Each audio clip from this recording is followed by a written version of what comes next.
আসসালামু আলাইকুম ওরহমতুল্লাহ ওবারাকাতু। সবাইকে প্রীতি ও শুভেচ্ছা জানিয়ে শুরু করছি আজকের ভিডিও। আশা করি ভিডিওটি সকলেই শুরু থেকে শেষ পর্যন্ত দেখবেন। আমরা আজকে দেখব কিভাবে how to delete folder could not find this item.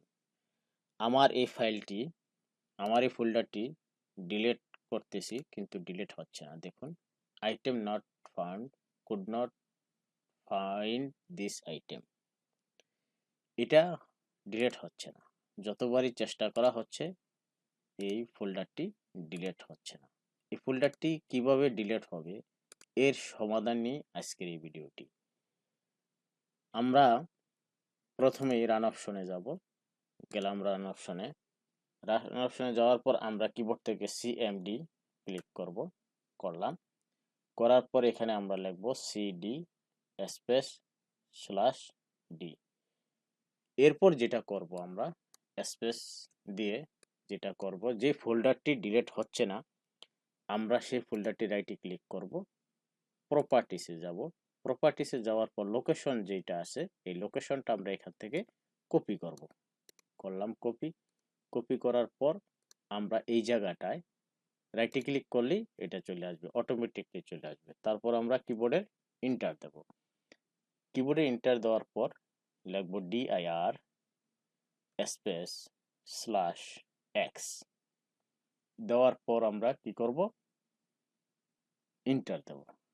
Enter দেওয়ার পর দেখুন এখানে আপনারা লক্ষ্য করবেন আপনার ফোল্ডারটার নাম কি। দেখুন আমার ফোল্ডারটার নাম হলো computer hidden tips and tricks.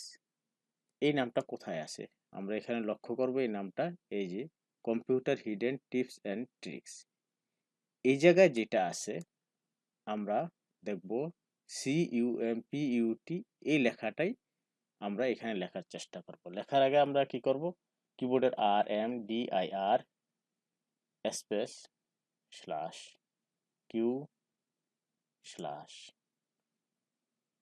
Space slash S, তারপর আমরা এই লেখাটা লিখব স্পেস COMPUT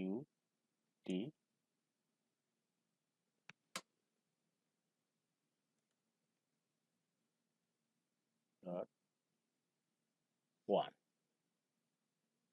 দেখুন আপনারা একটু লক্ষ্য করুন, আমি যখনই এটা 1টা লিখব দেখলাম এন্টার। দেখুন আমার এই ফাইলটি ডিলিট হয়ে গেছে। কিছুক্ষণ আগেও আমার এই ফাইলটি ডিলিট হচ্ছিল না, এখন এটা ডিলিট হয়ে গেছে। আশা করি ভিডিওটি দেখে আপনারা উপকৃত হয়েছেন। যারা এখনো চ্যানেলটি সাবস্ক্রাইব করেন নাই তারা সাবস্ক্রাইব করে নেবেন, আর যারা সাবস্ক্রাইব করেছেন তাদেরকে অসংখ্য ধন্যবাদ। সবাই ভালো থাকবেন, সুস্থ থাকবেন, সবার জন্য শুভকামনা।